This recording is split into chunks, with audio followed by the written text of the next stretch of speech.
your breakfast has been filling to you. Amen? Amen. Every year we've done this brunch, we've always had someone give us a word of encouragement as men. And I can't help but think today about Norman Spencer, who gave us a blessing and spoke to us, who now has passed over to the other side. And so, a wonderful man in our community. But every year I really pray and think about someone who can speak to us very simply about what it means to be a father, what it means to be a man, and give us a charge to get more involved. I think all of us can give an assessment of ourselves. We can be more involved in the life of our church, of our family, and be better men. I know I can be. And so in prayer and thought, I came across someone who came back kind of to my life, someone I've known for many, many years, since we were both young people at Holy Souls, Holy Souls Church, Holy Souls. And just one Sunday, this young man comes to church. He's much taller than I am. I'm not a very tall man. And he just wanted to talk for a minute. And he said, "Hey, good to see you." And they kind of reconnected. And the purpose of our conversation was to get ready for his marriage. He was getting married in the church. And that began our relationship connecting. And then it so happened that the day of his wedding, as you all know, we had multiple problems with our sound system. Amen? Yes, that's true. Amen? Amen. And so many people were complaining, I can't hear, and we had this new sound system put in that did not work very well for us, just wasn't really installed properly. And so it all began with getting ready for his wedding, and you know, a happy wife is a happy life.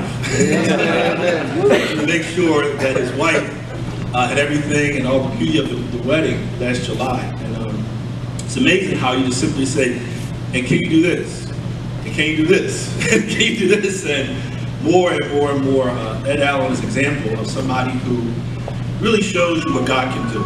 Amen. God has been involved in his life, through his grandfather, his father, his family, strong, wonderful people.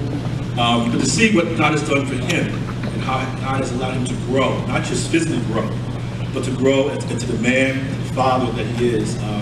Involved in the choir, involved in the men's ministry, and the one who helps us make sure that we can hear God's word and God's voice in church. Amen. And so again, I don't ask him to be a theologian today, don't ask him to give us any deep thoughts, but simply as a father, as a husband, but also as a police officer, someone who has been very much involved in this district and protects and serves our city. So with that in mind, let's give a welcome to Ed.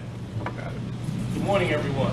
Good morning. I first want to say thank you for everyone coming out today. You know, wake up early on a Sunday morning and share a fellowship with other men is a great thing. Yes, sir. Take it off. But Raise it up, please. happy Father's Day to everyone. Happy And Father's Day.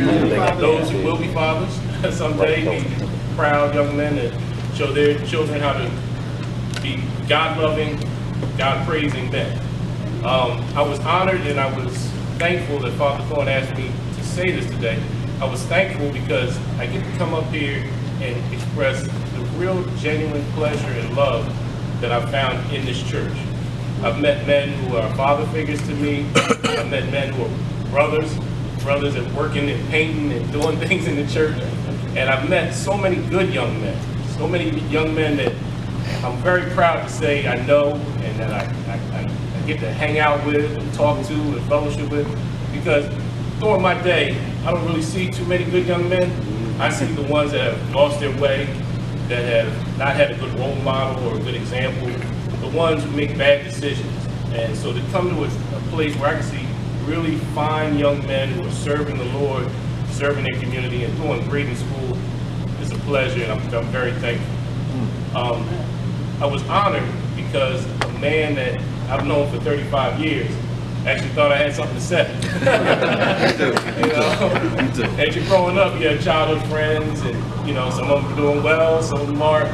But to have a friend, a true friend who I play basketball with, he's not that tall, but he's really a good basketball player. All time ago. But to know him and to think that this man really believes that I have something to share with everyone was a big honor, and I want to say thank you to him. The reason why I'm here, like all of us, we've had so many good role models in our lives. People who have helped us get here. No one gets to be successful by themselves, not even Michael Jordan or LeBron James.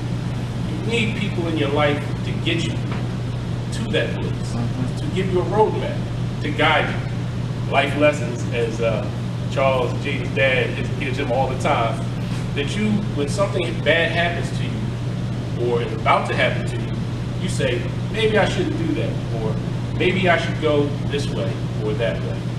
The two biggest role models in my life, my heroes, you know, growing up in the 80s, everybody would think it was Dr. J or Mike Schmidt or somebody of that nature, but it wasn't. It was my father and my grandfather. They were my heroes. They were the people I wanted to be like. Both of them were on the police department. Both of them served 30 years to the city of Philadelphia. But not just being police officers, they were great men in their community. They gave to people they didn't even know. My grandfather, Theodore Jordan, he was a deputy commissioner of recreation for a long period of time. I was telling the gentleman over here, he was actually Martin Luther King's bodyguard when he would come to town. Wow. We have pictures of Martin Luther King in my grandfather's home with him.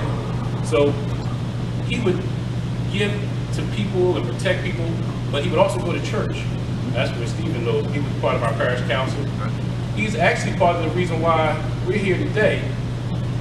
He was on the relocation, the reassembling committee that combined all the churches in North Philly into their different locations, which actually 25 years ago turned St. Martin from St. Columbus into St. Martin's, Our Lady of Holy Child, into Holy Child.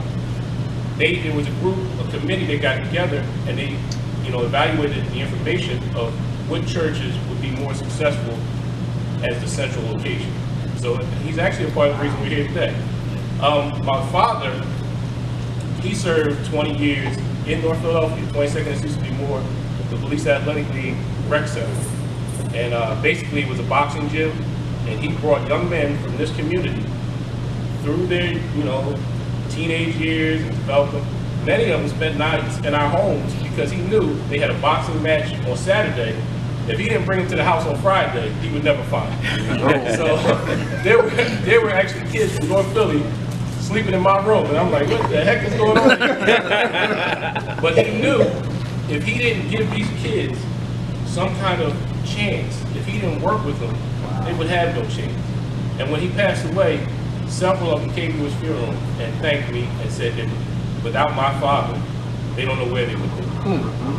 So this is the role models I have. And that's why I do what I do today. As Stephen explained to you, I came back to get married. I really wasn't into the church. I had kind of lost my way. So don't think that, everybody's perfect, you can do, these men in church are the best men and they make no mistakes. I made plenty of mistakes. I got lucky. I had found a great woman who told me we need to get back into church. We need God in our lives. And she brought me here. So make no mistake about it, it wasn't by accident that I came here. She got me here, I'm here today, and I'm serving because of God's grace and because of her. If you look around this neighborhood, there are so many good young men, it's hard to find. They make bad decisions instead of making good ones because they don't know any better. It's not their fault. It's they don't have anyone like the gentleman we have around this room to show them a better way. 7 blocks from this very location, March 17, 1998, I was shot. Wow. By a young man right at 26 New York. He thought I was working plain clothes, I wasn't in uniform. He thought I was a rival drug gang coming to hurt him. When we caught him, he broke down and cried. And he apologized. He said, I really didn't mean to shoot you. I didn't know you were a police officer. I'm sorry. But if he had a better role model, someone to give him direction, someone for him to look at like my dad, like I looked up to my dad and my grandfather, maybe he wouldn't be selling drugs. Maybe he wouldn't be fighting with a rival drug gang. And maybe he wouldn't have spent the last 20 years of his life in jail. So I'm gonna end with just this small thing. I told Doug this the other day. Everyone down here knows this saying. Evil triumphs when good men do nothing. Amen. That's right. We have a bunch of good men in this room. Great men in this room. I don't know what organization you want to join. If you want to join the men's ministry, we are looking for great young men to give us good ideas, because we're old. So we don't know. We don't know if Doug we're old. I just want to break the news to you. We need good young men to give us good young ideas, to talk to the men of their generation, to give them role models and examples, and just somebody to share what they're going through. Because when I was younger, I got to share with the people in my community, Milton McCall, Clinton Walters, all these good young men. They grew up in North Philly. I didn't grow up in the suburbs. I wasn't out northeast with grass in front of my house. I grew up in North Philly, 19th and Tioga, 21st and Tioga, where my grandparents lived, Germantown, Green and Berkeley is where my dad's house was. I'm here because of them. I'm not here because of the neighborhood I grew up in or the school I went to. I'm here because they sacrificed, they gave, and they wanted me to at least be a good man. And that's what I'm asking all you men here today to do. Whatever you want to volunteer at, wherever you want to go to give your service, like I said, if you want to, men's ministry, we are looking for men. Amen. Amen. We are here, I'm up here asking you to join, because we don't have all the answers, but we do have all the energy. Yep. So if you give your energy and your ideas, I'm sure in this neighborhood, outside of these walls, not just in these walls, we can make a difference. Yep. So I'm going to end today with saying thank you, Father Thorne, and thank you all of the men of St. Martin de Porres. Because of you, there's a positive, amazing image that goes outside of these walls.